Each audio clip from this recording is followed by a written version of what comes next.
Welcome back to my channel, Miss Personal Finance, where we are budgeting our way to financial freedom.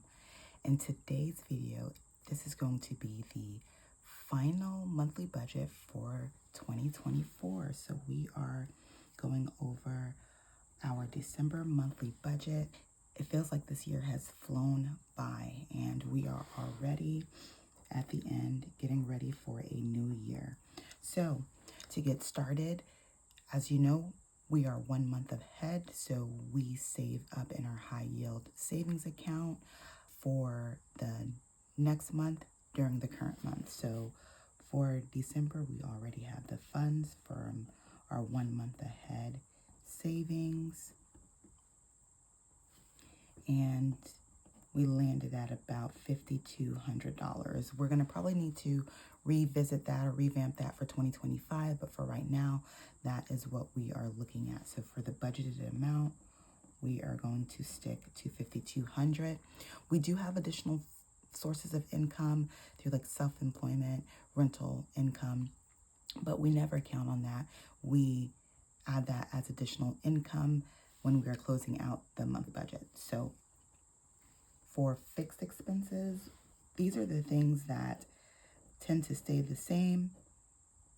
However, they may fluctuate just slightly, but these are essentially the expenses that don't go anywhere. First thing is savings and investings. As you know, I always choose to pay myself first, and we budget about $200 for investment at this time, and hopefully that will change to a higher amount soon, but for right now we are at $200.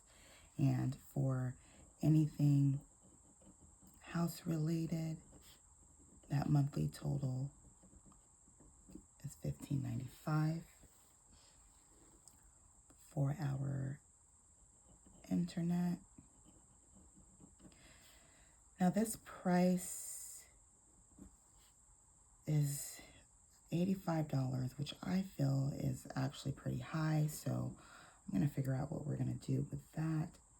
In the meantime, for cable, we use a streaming service called Sling, and they actually just said that they will be increasing the prices, I believe, going up about $6. And even with inflation, I think that's a lot.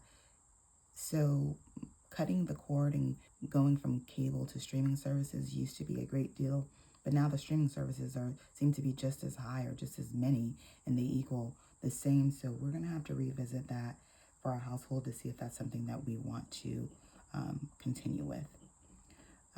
For childcare, we usually budget about $1,000 because that can vary slightly. For subscriptions, we don't have a lot. We only have about $10 worth of monthly subscriptions. And for utilities, so this is December. So what we did the previous year was pretty much look at all of the 12 months and did an average. So for water, we averaged about $70 a month, and that accounts for the high and low months.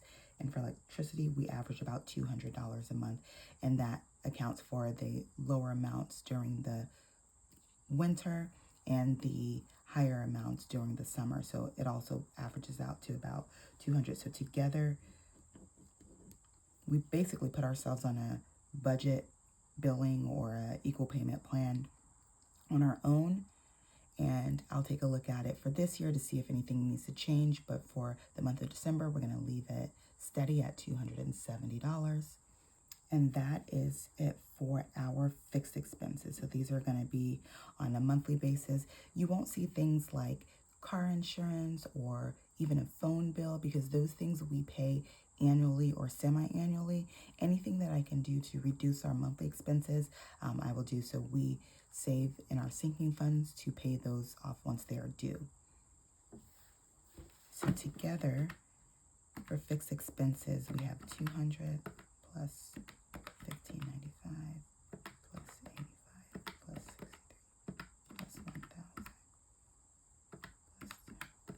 So we anticipate paying $3,223 in fixed expenses for the month of December.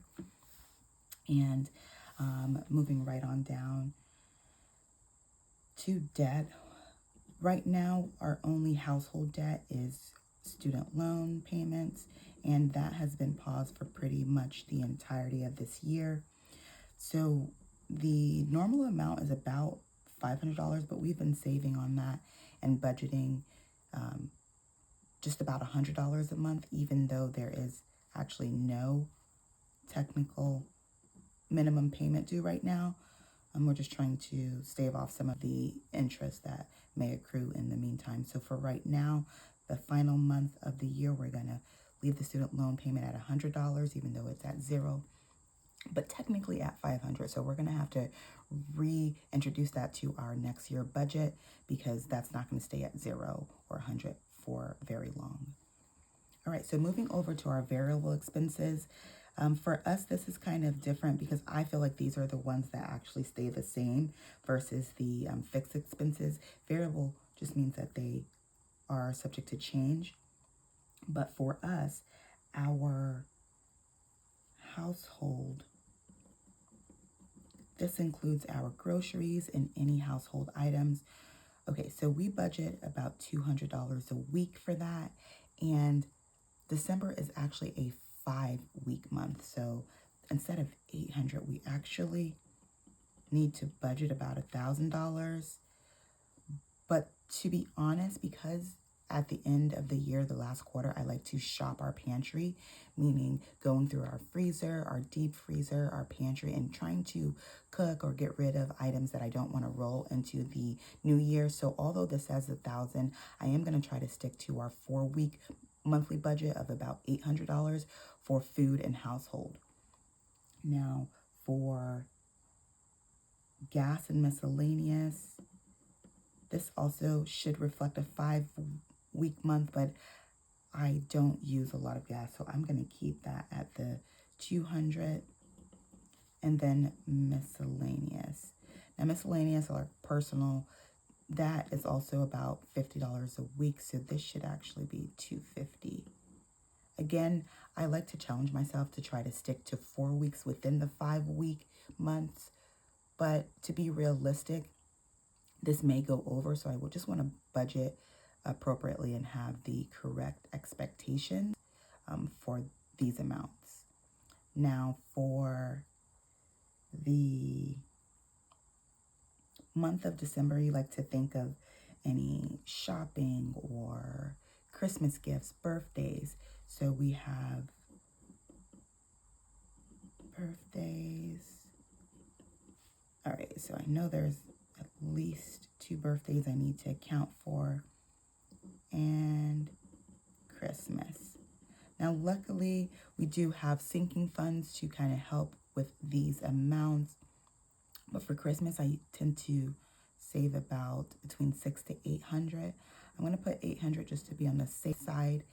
And then sinking funds we do last, because whatever's left over, we actually just go ahead and budget for. But to be honest, because I'm going to start sinking funds over for the new year as well, I am going to budget $0 for now, but hopefully we'll have additional to add to that. Now, December is going to be a heavy spending month for us, not only because of the holidays, but also for the birthdays that we have during that month for our household. So if we add this together, we have 1,000 plus 200 plus 250 plus 200 plus 800. All right, so that is $2,450 of variable expenses that we are anticipating for this month. And let's go ahead and add all of these up. So for fixed expenses, we're looking at $32.23. For variable expenses, like nice round numbers, so that's $24.50. For debt, that's $100. And we don't typically budget for anything remaining that goes into additional savings, but that can go on that line here. So if we add that together, we have $32.23 plus $24.50 plus $100.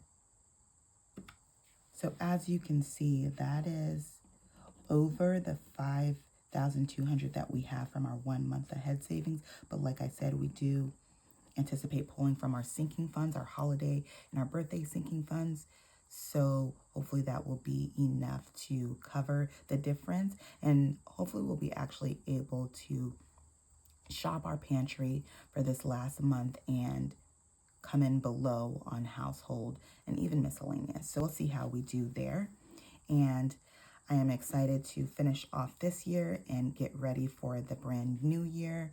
I'll take a look at the monthly budget, see what we need to revamp, see what we need to move around, add, remove, and may even look into updating the budget tracker itself. But until then, go ahead and comment below what you are looking forward to for the holidays. That's all for this video. Don't forget to like and subscribe. And remember, whatever you put your energy and focus toward, you're bound to see progress.